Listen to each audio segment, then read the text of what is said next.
কার স্বামী কেমন সেটা আমি জানি না, কিন্তু আমার স্বামীর দ্বারে কথা বলে আজও পর্যন্ত আমি কোনোদিন শান্তি পাইনি, কখনো শান্তি পাইনি তার সাথে আমি কথা বলে।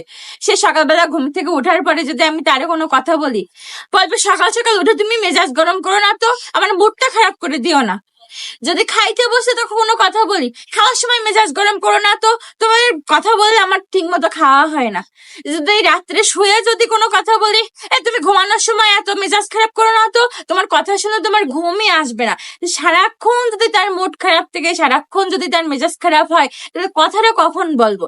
মেজাজ শুধু পুরুষ মানুষের আছে, মহিলাদের কোনো মেজাজ নাই। হ্যাঁ, সব মেজাজ শুধু পুরুষ মানুষের দিছে ওপরালা, রাগ মেজাজ সব কিছুই শুধু পুরুষ মানুষের, মেয়ে মানুষের কিচ্ছু নাই। শোনো, মেয়ে মানুষ যদি একবার মেজাজ খারাপ করে তাহলে তো বুঝবা সংসারে পুরো আগুন ধরে যাবে। আর মেয়ে মানুষ ঠান্ডা তো সংসার কুল, একদম শান্তিতে ভরা। মেয়ে মানুষ ঠান্ডা থাকবে, মেজাজ ঠান্ডা থাকবে, মাথা ঠান্ডা থাকবে, সংসারে শান্তি আর শান্তি, সুখ শান্তিতে ভরে থাকবে। আর মেয়ে মানুষ যদি একবার মেজাজ খারাপ করে, সংসারে খালি অশান্তি আর অশান্তি। সংসারে শান্তি আনতে হলে কি করতে হবে? আমাদের কথাগুলো সবসময় মন দিয়ে শুনতে হবে, ঠিক আছে? যখন যা বলবো সব কথা শুনতে হবে, তাহলে সংসারে শান্তি বজায় থাকবে। আর আমাদের কথা শুনবে না, সংসারে পুরো অশান্তি আর অশান্তি। আমাদের মেজাজে সংসার পুরো ছাই হয়ে যাবে। মেজাজ শুধু তোমরাই দেখাতে পারো নাকি?